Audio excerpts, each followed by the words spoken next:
Afternoon, friends. Sarah here. Just got out of the most encouraging and uplifting. I mean, they're always encouraging and challenging too. Uplifting even church services today from Church of the City. And Pastor Darren delivered an amazing message that is so relevant. Just obviously, the Bible is living, okay? So, but this applies to everybody, Christian or not, okay? And so I was so encouraged by it because I feel like oftentimes we feel the need to either fight or flight, right? This is what he talked about. And if you don't recognize that, and I'm sure you do, but if you don't, we have a tendency to respond in two different ways, right? We either fight back or we run away. Fight or flight.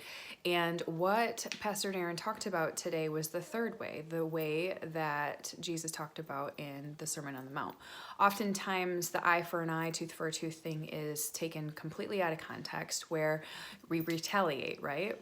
We are seeking revenge, getting back at them. That's not exactly what it means. What it means is the person who is the oppressed fights back to the oppressor with peaceful defiance.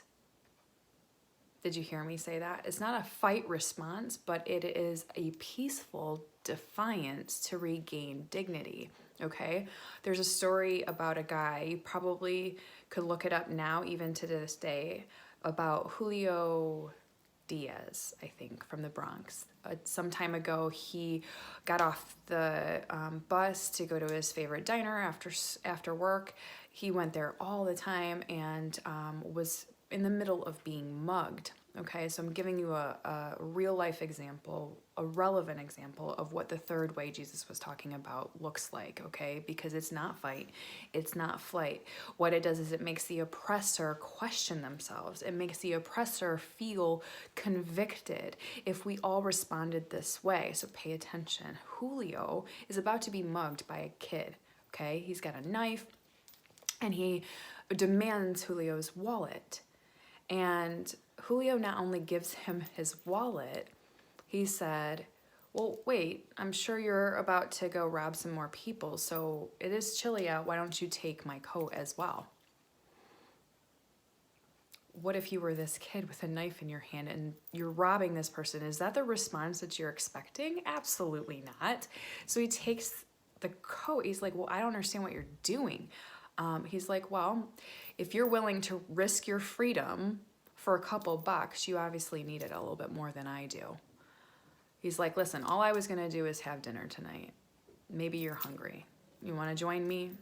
And he literally invites this teenage kid who is troubled, who is needy, and he had dinner with him that night. And Julio, you know, he's well known in the diner because he goes there all the time. It's his favorite place to eat. And this kid is just enamored with this man, a real living example of what it means to be kind to everyone. Human being to human being, being kind to everyone. Even the kid himself at the time, who was going to threaten his very life to give him his wallet. And so it completely baffled him.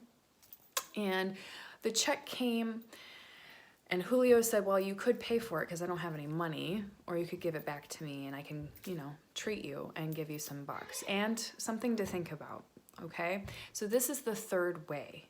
You stand with peaceful defiance to regain your dignity and also make the oppressor question what it is they're doing. You want to make them feel like, what am I doing? What is this that I'm doing? It gives them a pause, right? Because no one responds that way. No one does. Our culture responds with fight or flight. I mean, great evidence is of shame or honor, right? And so shame and honor are displayed everywhere. That's online. Social media is a big monster when it comes to shame and honoring people, putting people up on a pedestal or making people feel bad. You know, the whole bully scenario, right? This is actually a bully scenario. You're bullied, what do they tell you to do? You shrug it off. You act like it doesn't bother you because the bully isn't interested in someone who's standing for themselves. A bully is interested in someone who cowers. And they will target them again and again and again because it's a repeated offense to the person who cowers. And so I encourage you, consider the third way. Consider the third way today and every day because it's uncommon. And isn't that what we strive to be, is uncommon, anomalous? I'll put a little plug in there for my podcast there. Anomalous is being abnormal, being against the grain, somebody who's different and stands for themselves, stands for truth, stands for humanity.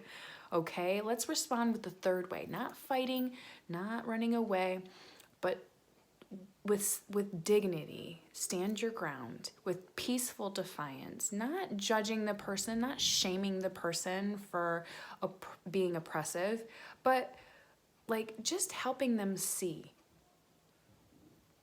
Just helping them see. Now what?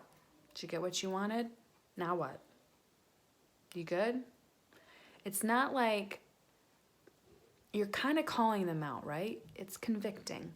And so what a powerful way to really help people see inside their hearts and respond in a different way. Maybe they even apologize. Maybe they even give it back. But definitely the dignity is back, right? Respect. And so respond in the third way today. Hit it out of the park, Darren. And so I'm just thrilled with that message. And, I love it when I'm encouraged and challenged every single day. And hopefully you enjoy me sharing that with you because that's what I want to do with you daily. Be vulnerable, share with you what I'm learning, share with you what I'm encouraged by, challenged from, and just share it with you so maybe that you can grow with me. Because there's just one you, so be you. Have a good day.